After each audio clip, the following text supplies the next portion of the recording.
പിൻവശത്താണ് അൻവറിനെ കയറ്റിയിരിക്കുന്നത്. അതിനെതിരെയാണ് അവിടെ പ്രവർത്തകർ ചെറിയ രീതിയിലുള്ള ഒരു സംഘർഷം ഉണ്ടാക്കിയത്. പിൻവശത്ത് അൻവറിനെ കയറ്റാൻ ഒക്കുകയില്ല, മുൻവശത്ത് തന്നെ അൻവറിനെ കയറ്റണമെന്ന് പ്രവർത്തകർ പോലീസിനോട് തർക്കിച്ചു. എന്നാൽ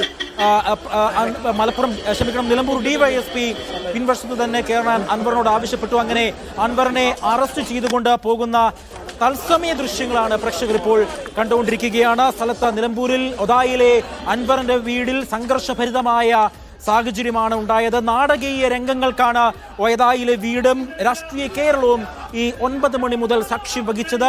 പ്രതിഷേധിച്ചതിന്റെ പേരിൽ PV അൻവർ ഉൾപ്പെടെ 11 പേരെയാണ് പോലീസ് അറസ്റ്റ് ചെയ്തിരിക്കുന്നത്. അറസ്റ്റ് ചെയ്യുന്നതിന് തൊട്ട് മുൻപ് PV അൻവർ പറഞ്ഞിരുന്നത് ഈ അറസ്റ്റിന് പിന്നിൽ മുഖ്യമന്ത്രിയുടെ അറിവാണ്, മുഖ്യമന്ത്രിയുടെ അറിവോടുകൂടിയാണ് ഈ അറസ്റ്റ്. താൻ ജയിലിലേക്ക് പോയി കഴിഞ്ഞാൽ ജീവനോടെ തിരിച്ചു വരുമോ എന്നറിയില്ല, ഇറങ്ങിയാൽ തിരിച്ചു വരുമ്പോൾ കാണിച്ചു തരാമെന്നുള്ള മുന്നറിയിപ്പ്, ഒരു ഭീഷണിയുടെ മുന്നറിയിപ്പ് മുഖ്യമന്ത്രിക്ക് അൻവർ നൽകിക്കൊണ്ടുള്ള ഒരു പ്രതികരണമായിരുന്നു മാധ്യമങ്ങളോട് PV അൻവർ നടത്തിയത്.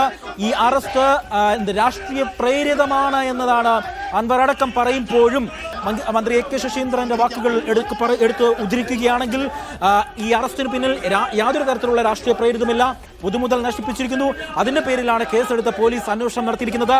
പോലീസ് അന്വേഷണവുമായി മുന്നോട്ട് പോകും, നിയമപരമായി തന്നെ പോലീസ് മുന്നോട്ട് പോകുമെന്നാണ് മന്ത്രി AK ശശീന്ദ്രനും അല്പസമയം മുൻപ് മീഡിയ വണ്ണിനോട് പറഞ്ഞത്. ഏതായാലും അൻവറിനെ അറസ്റ്റ് ചെയ്തിരിക്കുന്നു എന്നുള്ള ഏറ്റവും നിർണായകമായ വാർത്തയാണ് നൽകുന്നത്. അല്പസമയം മുൻപ് അൻവറിന്റെ വീടിന് മുന്നിൽ ഒതായിൽ നടന്ന സംഭവ വികാസങ്ങളിൽ ഒരിക്കൽ കൂടി സംപ്രേഷണം ചെയ്തു.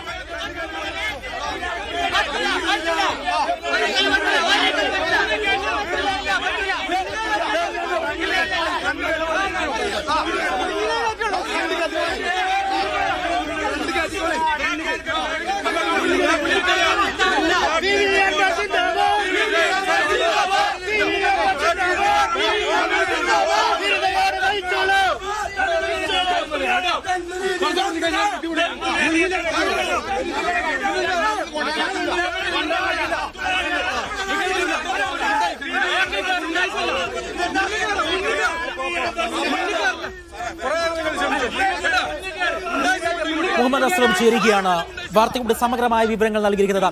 അസ്ലം, ഏത് സ്റ്റേഷനിലേക്കാണ് ഇപ്പോൾ അൻവറിനെ കൊണ്ടുപോയിരിക്കുന്നത്? മറ്റു വിവരങ്ങൾ എന്തൊക്കെയാണ്? മനസ്സിലാക്കുന്നത് എടവണ്ണ സ്റ്റേഷനിലേക്ക് ആണ് എന്നാണ്, അല്ലെങ്കിൽ നിലമ്പൂർ ഡിവൈഎസ്പി ഓഫീസ്. അല്പസമയത്തിനകം വ്യക്തത ലഭിക്കും. നിലമ്പൂർ ഡിവൈഎസ്പി ഉൾപ്പെടെയുള്ള സംഘമാണ് അറസ്റ്റ് ചെയ്ത് സ്വാഭാവികമായിട്ടും നിലമ്പൂർ ഡിവൈഎസ്പി ഓഫീസിൽ കൊണ്ടുപോകാനാണ് സാധ്യത. അതേസമയം അദ്ദേഹത്തിന്റെ പോലീസ് സ്റ്റേഷൻ എടവണ്ണ പോലീസ് സ്റ്റേഷനാണ്. എന്തായാലും അദ്ദേഹത്തിന്റെ ഈ വാഹനത്തിന്റെ പോക്കനുസരിച്ച് നമുക്കത് അറിയാൻ കഴിയും. എന്തായാലും പോലീസ് അറസ്റ്റ് ചെയ്തിരിക്കുന്നു. വലിയ തോതിലുള്ള പ്രതിഷേധം ഇപ്പോൾ അവിടെ DMK പ്രവർത്തകർ PV അൻവറിന്റെ അണികൾ നടത്തുന്നുണ്ട്. ആദ്യഘട്ടത്തിൽ പോലീസ് അദ്ദേഹം പറഞ്ഞിറങ്ങുന്നതിനെ വലിയ പ്രതിഷേധത്തിന് ഒരു സൂചന നൽകിക്കൊണ്ട് തന്നെയാണ്. കാരണം ഇത് രാഷ്ട്രീയ തീരുമാനമാണ്. മുഖ്യമന്ത്രി പിണറായി വിജയനും P ശശിയും MR അജിത് കുമാറൊക്കെ അടങ്ങുന്ന സംഘത്തിന്റെ തീരുമാനമാണ്. അതുകൊണ്ട് തന്നെ രാഷ്ട്രീയമായി നേടുമെന്നുള്ള സൂചന അദ്ദേഹം പറയുന്നു. സ്വാഭാവികമായി അദ്ദേഹത്തിന്റെ അണികൾ അതിനെ ഏറ്റെടുത്തുകൊണ്ടുള്ള വലിയ പ്രതിഷേധം നടത്തുന്നുണ്ട്. അദ്ദേഹത്തിനെ ജീപ്പിന്റെ മുൻവശത്ത് കയറാൻ പ്രവർത്തകർ ആവശ്യപ്പെടുന്നു. അതേസമയം ഡിവൈഎസ്പി സമ്മതിക്കുന്നില്ല. വാഹനത്തിന്റെ പുറകിൽ തന്നെ അറസ്റ്റ് ചെയ്തുകൊണ്ട് പോകുന്നതാണ്. അണികൾ വലിയ തോതിൽ പോലീസുമായിട്ട് ഉന്തുകയും തള്ളുകയും ഒക്കെ ചെയ്യുന്നുണ്ട്. അതിന്റെ ദൃശ്യങ്ങളൊക്കെ നമ്മൾ കണ്ടുകൊണ്ടിരിക്കുകയാണ്. വലിയ പ്രതിഷേധം ഉണ്ടാകുന്ന കാര്യത്തിൽ സംശയമില്ല. നമുക്കറിയാം നിലമ്പൂരിനെ സംബന്ധിച്ചോളം അൻവറിന്റെ തട്ടകമാണ്. അവിടെ PV അൻവർ കോൺഗ്രസിൽ നിന്നും LDFിലേക്ക് വന്നപ്പോഴാണ് ശരിക്കും LDFിന് ആ സീറ്റ് ലഭിക്കുന്നത്. അല്ലെങ്കിൽ കോൺഗ്രസ് വിട്ട് LDFിലേക്ക് വരികയും അങ്ങനെ അവിടെ LDF സ്ഥാനാർത്ഥിയായത് മുതലാണ് PV അൻവറിന് അവിടെ സ്വാധീനമുണ്ട്. അതിനുശേഷം നിലമ്പൂർ നഗരസഭ അടക്കം LDFിലേക്ക് വരുന്ന സാഹചര്യം ഉണ്ടായിരുന്നു. അദ്ദേഹം LDFിൽ നിന്ന് വിട്ടുപോകുമ്പോഴും അദ്ദേഹം ചന്തക്കുന്നിൽ നടത്തിയ ആദ്യ പൊതുസമ്മേളനത്തിലടക്കം വലിയ തോതിലുള്ള ജനക്കൂട്ടം ഉണ്ടായിരുന്നു. അദ്ദേഹത്തിന്റെ കൂടെ അണികളുണ്ടെന്ന കാര്യത്തിൽ സംശയമില്ല, പ്രത്യേകിച്ച് നിലമ്പൂരും.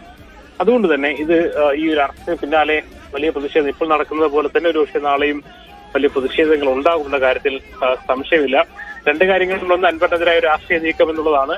രണ്ടാമത്തെ കാര്യം വന്യജീവി ആക്രമണത്തിൽ നടത്തിയ അല്ലെങ്കിൽ ഒരു യുവാവ് കൊല്ലപ്പെട്ടതുമായി ബന്ധപ്പെട്ട് നടത്തിയ ഒരു പ്രതിഷേധത്തിനെതിരെയാണ് ഇത്തരമൊരു നടപടി എന്നുള്ളതും സ്വാഭാവികമായും ഈ പ്രതിഷേധം വലുതാകാനുള്ള സാധ്യത നമുക്ക് തള്ളിക്കളയാൻ കഴിയുന്നില്ല. പ്രത്യേകിച്ച് ഇതിൽ പ്രതിപക്ഷ കക്ഷികൾ കൂടി ഒരുപക്ഷെ ഇതിനോടൊപ്പം ഈ പ്രതിഷേധത്തിൽ സർക്കാരിനെതിരെ നിൽക്കാനുള്ള സാധ്യതയുണ്ട്. നമുക്കറിയാം PV അൻവർ പിന്നെ UDF-മായി അല്ലെങ്കിൽ മുന്നണി ബന്ധവും അങ്ങനെയൊന്നും ഇല്ലെങ്കിൽ പോലും ഈ ഒരു വിഷയത്തിൽ പ്രത്യേകിച്ച് വന്യജീവി ആക്രമണവുമായി ബന്ധപ്പെട്ട എല്ലാ സ്ഥലങ്ങളിലും ഇടുക്കിയിലാണെങ്കിലും കഴിഞ്ഞ ദിവസം ഇടുക്കി കണ്ടതാണ്, വയനാട് കണ്ടതാണ്, ബാക്കി എല്ലാ മലയോര മേഖലയിലും അത് വലിയൊരു പ്രശ്നമാണ്. നിരവധി ജീവനുകൾ പൊലിഞ്ഞിട്ടുണ്ട്. അതിൽ ഒരു നടപടിയും പ്രത്യേകിച്ചെടുക്കാൻ കഴിയുന്നില്ല.